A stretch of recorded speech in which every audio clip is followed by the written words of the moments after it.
Thought for the day. To know yourself, get rid of the notion that you already do.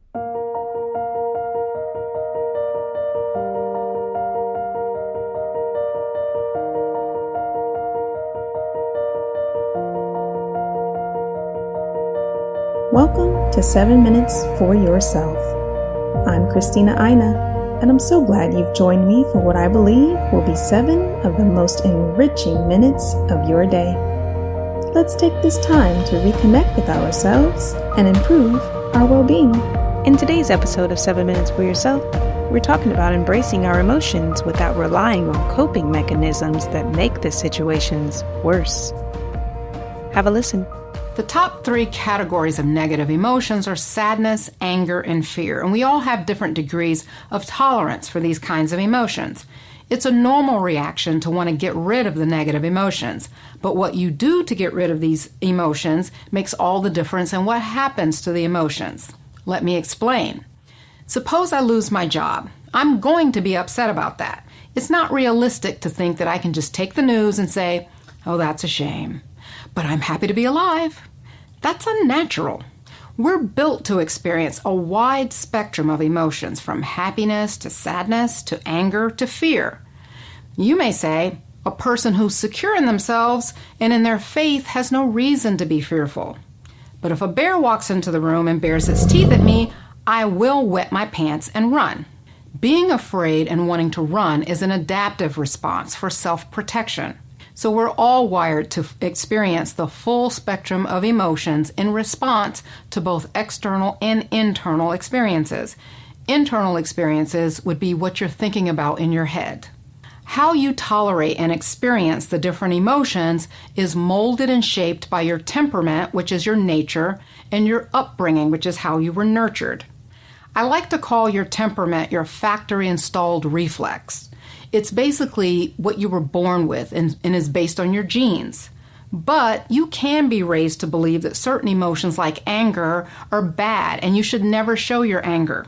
If you grow up believing this, then you're going to have serious issues dealing with and being or feeling angry.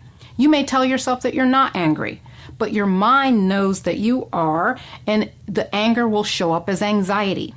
Or unprocessed anger can show up as depression because that's more acceptable than demonstrating anger or even admitting that you're angry.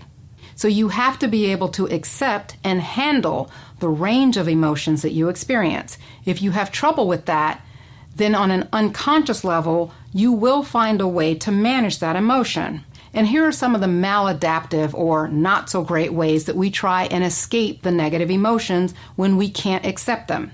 Avoidance. This is avoiding situations or seeking reassurance from people. You can also make futile attempts to distract yourself from the emotion. Numbing. You can use alcohol and drugs to numb the feeling, or binge eating, or even oversleeping so that you don't have to feel the pain. Another way to escape is to use self-harm, and this could be cutting or punching yourself or even pulling out your hair. Escaping the distressing emotion only works in the short term. What you do to escape it can cause more problems for you in the long term. So what does it mean to tolerate the distressing emotion instead of escape it? It means you accept it, make room for it, sit with it, and let it pass on its own time. Let's go back to my example of losing my job. I'm enraged because I think my company lied to me about keeping me around during the transition from one company to the next. And to make matters worse, the job went to someone I trained. Now, consciously, I think, I'm so upset. But unconsciously, my real thoughts are, I hate my boss and I want to beat him down to the ground. But with my upbringing, ladies don't think like that. And especially a Christian woman, that's evil to think such a thing. So I'm not consciously aware of my aggressive impulses. That's what a therapist would help me see. And instead, I bury my anger in a pan of brownies and I pick out my eyebrows. Here's what I want to do to process my rage, and this is a mindfulness exercise. Recognize and allow the emotion. This reflection is best made after I first hear the news that I'm being let go. I want to deal with this early before I get to the pan of brownies. So I would say, I'm feeling angry at Bob. In fact, I hate him. but I'm not bad because I have this feeling, and I can allow myself to have it. I'm going to make space for it, and I do not need to be afraid of it because I'm not going to take action against Bob. I can control myself. So I don't need to get rid of this feeling. So here I am admitting to the worst possible emotion that I can have about this situation.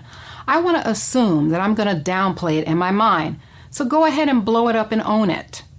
I'm not just mad, I hate him. But there's no judgment here. It's just an emotion. That's it. I'm not going to act on it. I'm just going to let it sit here with me. Next, you want to watch the emotion.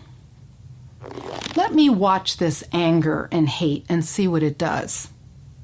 While I'm watching it, I'm going to call it what it is: anger and rage. I don't have to get caught up in it. Where do I notice the emotion in my body? I notice it in my shoulders. I feel tense. But it's just an emotion. Nothing more, nothing less. I am not my emotions. I simply watch my emotions. A good analogy is to think of the emotion as an ocean wave. I'm not going to struggle and fight this wave.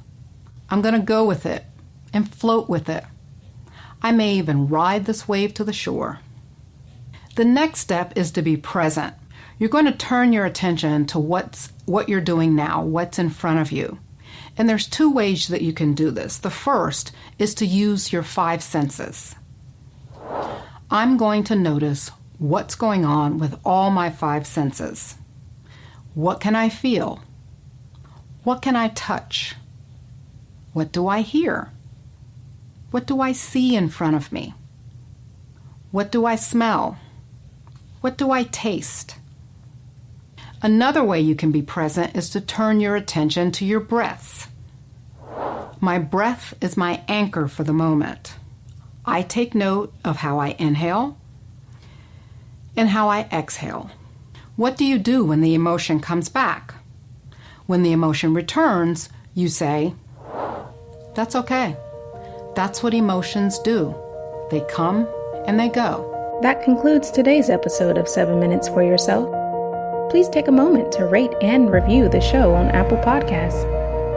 Today and every day with your kiddo is a gift. Enjoy it. Thanks for tuning in.